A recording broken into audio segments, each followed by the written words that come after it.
बिस्मिल्लाहिर्रहमानिर्रहीम।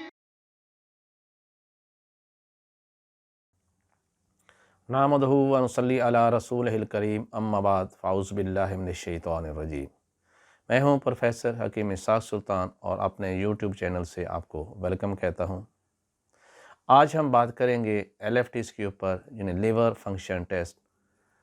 ज़िंदगी में किसी न किसी मोड़ पे हर इंसान को जिगर की बीमारी से वास्ता पड़ता है और उसके लिए जो हम टेस्ट करवाते हैं वो एलएफटीज़ है।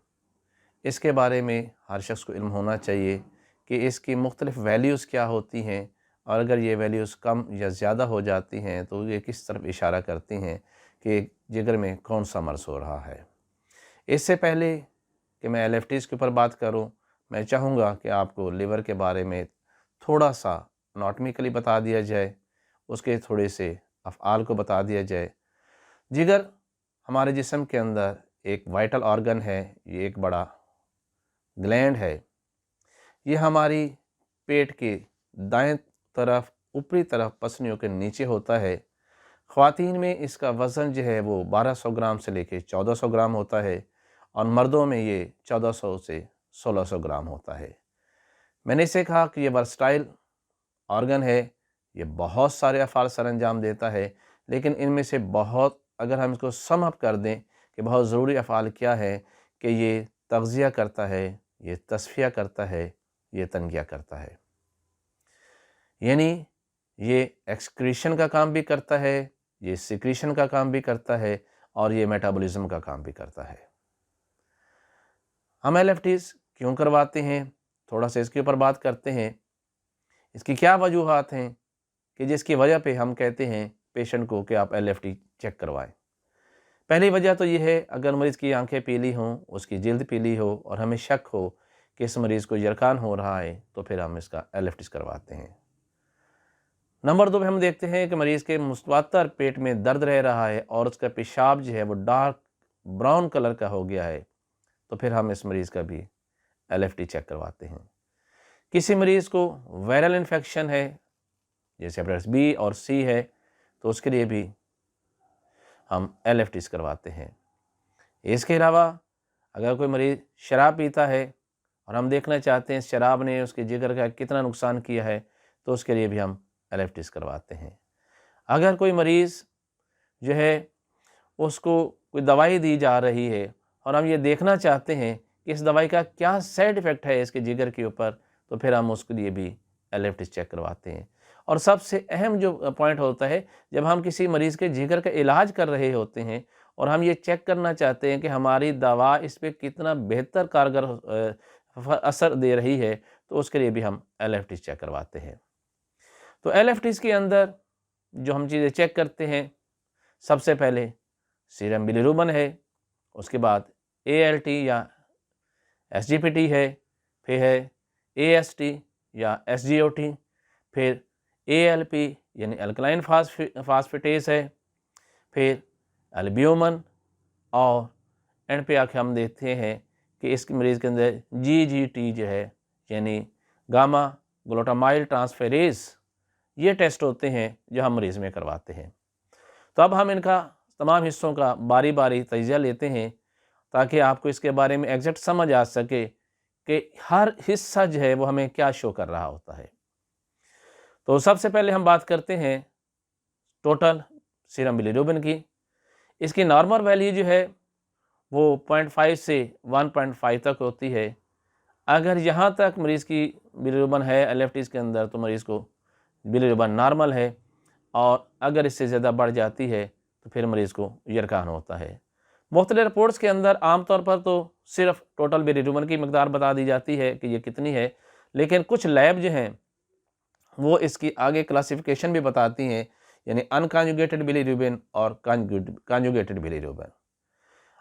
अनकॉन्जुगेटेड बिलीरुबिन अगर किसी मरीज़ में ज़्यादा बढ़ा हुआ है तो इसकी वजह ये हो सकती है कि मरीज़ को खून के अंदर कोई जहर असर कर गया है, जिसकी वजह से मरीज़ के आरबीसीज़ जो हैं वो ज़रूरत से ज़्यादा टूटना शुरू हो गए हैं।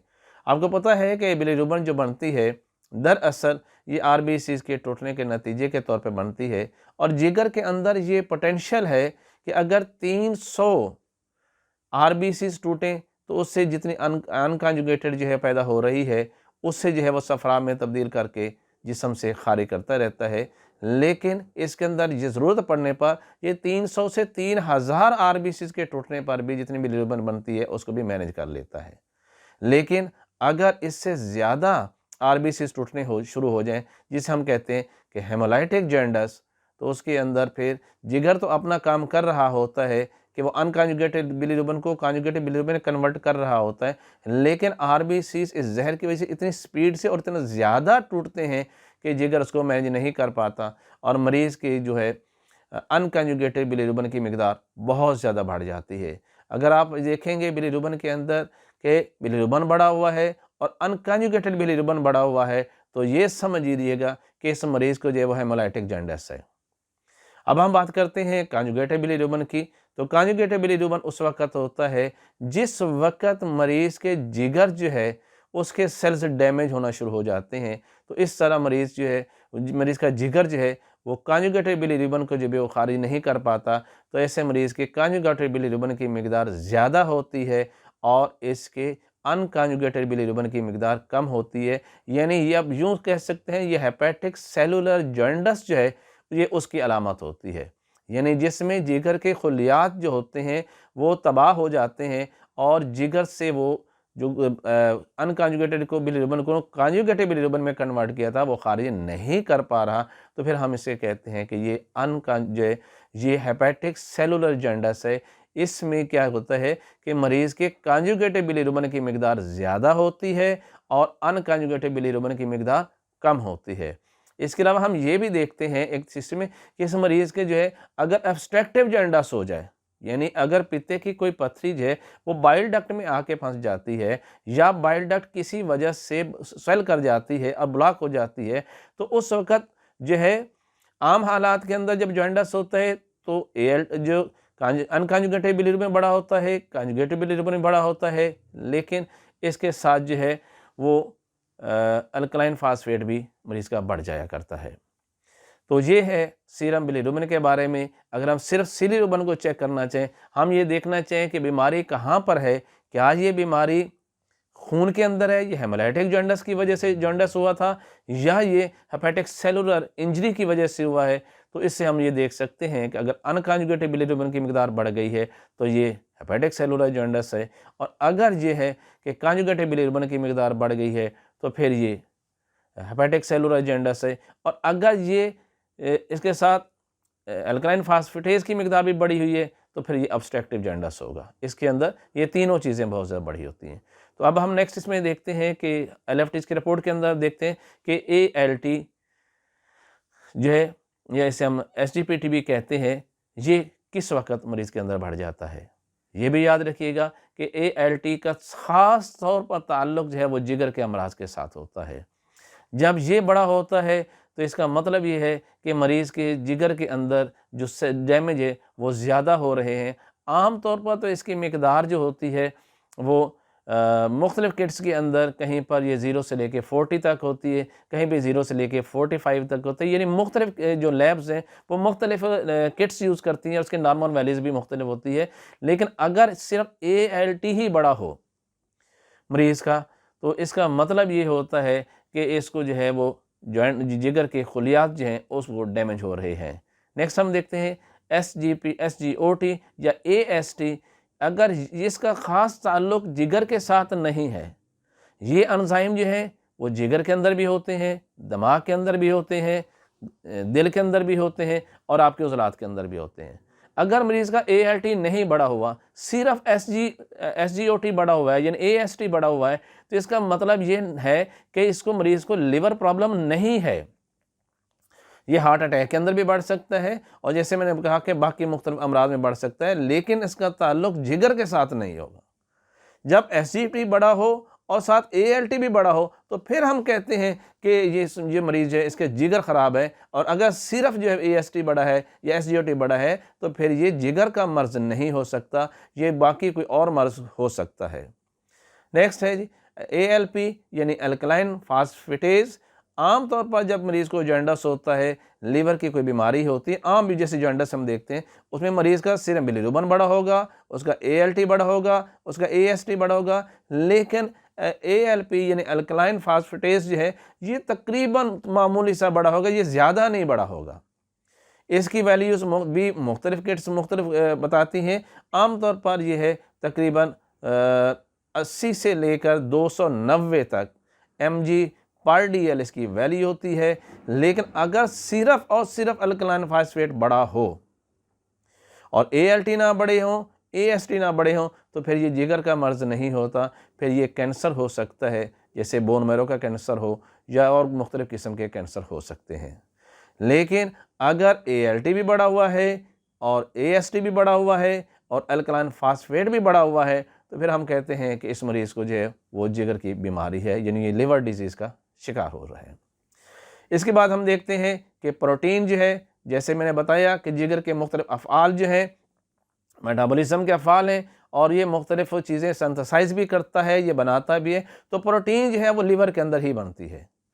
आम हालात के अंदर जब एक्यूट किस्म की इन्फेक्शन होती है, जैसे हेपेटाइटिस A है या हेपेटाइटिस E है, उस सूरत में कभी भी यह प्रोटीन लेवल कम नहीं होता। इसकी नॉर्मल वैल्यू जो है वो 5 से लेकर 8.3 mg/dl होती है और अगर ये वैल्यू नॉर्मल से लो चली जाए तो फिर इसकी और बाकी LFTs भी बढ़े हुए हों, तो इसका मतलब ये है कि ये जिगर की बीमारी है, लेकिन ये क्रोनिक लिवर डिजीज़ में जाके बढ़ेगा। पेशेंट का अगर अल्ट्रासाउंड भी करवाया जाए तो उसमें लिखा होगा CLD क्रोनिक लिवर डिजीज़, लेकिन एक्यूट लिवर डिजीज़ के अंदर ये कभी भी नहीं बढ़ता। इसके बाद हम देखते हैं कि अल्ब्यूमिन जो है, अल्ब्यूमिन की जो है ये भी प्रोटीन ही की किस्म है, बल्कि प्रोटीन की मज़ीद 2 किस्में, एक अल्ब्यूमिन और दूसरा ग्लोबुलिन। अब अल्ब्यूमिन जो है इसकी नॉर्मल वैल्यू जो है वो 3.5 से 5.0 तक होती है। एक्यूट केसेस के अंदर भी इसकी वैल्यू नहीं बढ़ी थी, लेकिन अगर LFTs नॉर्मल हैं और सिर्फ अल्ब्यूमिन जो है वो कम में, उसका वैल्यू कम हो गई है, तो इसका मतलब ये है कि ये लिवर डिजीज़ नहीं है, ये कोई और बीमारी की वजह से हो सकती है। जैसे कि किडनी फेलियर के अंदर आप देखते हैं कि मरीज़ के पेशाब के अंदर अल्ब्यूमिन बहुत खारिज हो जाती है, तो उस वक्त भी मरीज़ के ब्लड के अंदर जो है अल्ब्यूमिन की मिकदार जो है वो कम हो जाती है। लेकिन क्रोनिक लिवर डिजीज़ के अंदर चूँकि जिगर का काम प्रोटीन को बनाना होता है, जब उसके अपने सेल्स डैमेज हो जाते हैं, हेपेटोसेलुलर जॉन्डिस होता है और वो क्रोनिक हो जाता है, जैसे कि हेपेटाइटिस B और C के अंदर होता है, तो उस वक्त अल्ब्यूमिन की मिकदार भी कम हो जाती है। इस तरह ग्लोबुलिन जो है ये भी प्रोटीन ही की किस्म है और अगर LFTs नॉर्मल हैं और सिर्फ ग्लोबुलिन जो है वो बढ़ा हुआ है, तो ये लिवर डिजीज़ नहीं है, बल्कि इससे मुराद ये हो सकती है कि मरीज़ के बोन मैरो में कोई प्रॉब्लम हो सकती है, उसके जिगर के अंदर कोई प्रॉब्लम, उसके गुर्दों में कोई प्रॉब्लम हो सकती है, कोई और प्रॉब्लम तो हो सकती है, लेकिन उसे सिर्फ लिवर डिजीज़ नहीं होगा। लिवर डिजीज़ के लिए ज़रूरी है कि उसे LFTs अब नॉर्मल होने चाहिए, तो और लिवर को क्रोनिक प्रॉब्लम में हो, CLD केस में चला जाए, तो फिर उस सूरत में ग्लोबुलिन जो है वो भी कम हो जाता है। इसके नेक्स्ट हम बात करते हैं GGT की, जिसे हम गैमा ग्लूटामाइल ट्रांसफेरेज कहते हैं। ये वो एंजाइम है जो जिगर जो है उसमें पैदा होता है और ये स्पेसिफिक होता है एक मर्ज़ के लिए। ये आमतौर पर जिगर की बीमारियों में तो शायद ज़्यादा ना हो, जैसे जॉन्डिस में ना बढ़े, लेकिन अगर ये बढ़ा हुआ, अकेला बढ़ा हुआ हमें नज़र आए, यानी बाकी सब नॉर्मल पड़े हुए हैं, ALT भी नॉर्मल हो, AST भी नॉर्मल हो, अल्कलाइन फास्फेटेज भी नॉर्मल हो, प्रोटीन भी नॉर्मल हो, सिर्फ जो है वो GGT बढ़ा हुआ है, तो फिर हम मरीज़ से पूछ सकते हैं कि आप शराब पीते हैं? वो कहता है जी मैं तो शराब नहीं पीता, तो ये वो गलत बयानी आपसे करता है। अगर किसी मरीज़ को ये चेक करना हो कि वो शराब पीता है या नहीं पीता, और वो आपको पता है, मुआलिज को मरीज़ के चेहरे से पता चल जाता है कि ये शराबी है, तो उसे वो कह सकते हैं कि आप शराब पीते हैं, लेकिन मरीज़ कहता है नहीं जी मैं शराब नहीं पीता, तो फिर वो सिर्फ GG टेस्ट करवा ले, तो शराबी जो है उसका GGT हमेशा बड़ा होता है। उसकी वजह क्या होती है कि जब भी शराब पीते हैं तो उसका मेटाबॉलिज्म चूँकि जिगर में होता है और इस शराब को मेटाबॉलाइज करने में जो एंजाइम काम करता है वो GGT होता है। जब मरीज़ मुतवातर शराब पीता है और लंबे अरसे तक पीता रहता है तो उससे मरीज़ का जिगर ख़राब होता है और उसका GGT जो वो भी बड़ा होता है। तो ये हैं वो तमाम नुकात जिस पे हमने बात करनी थी कि अगर आप मरीज़ का LFT चेक करवाते हैं तो आप किस तरह चेक कर सकते हैं कि इस मरीज़ को जरकान कौन सा है, इससे अब जो है हेमोलाइटिक जॉन्डिस है, इससे हेपेटिक सेलुलर जॉन्डिस है, या इसे ऑब्स्ट्रक्टिव जॉन्डिस है। इसके अंदर ये क्रॉनिक डिजीज़ में चला गया है तो इस पर क्या क्या अलामात होंगी। अगर आपको मेरी ये वीडियो पसंद आए तो उसे लाइक कीजिएगा, अपने दोस्तों को भी शेयर कीजिएगा। ये एक अच्छी बात है कि हम अच्छी बातें जो हैं वो लोगों तक पहुंचाएं ताकि उनको अपनी सेहत के बारे में जो एवेल्यूएट करने के अंदर आसानी हो। प्रोफेसर हकीम इसहाक सुल्तान, लाहौर, पाकिस्तान।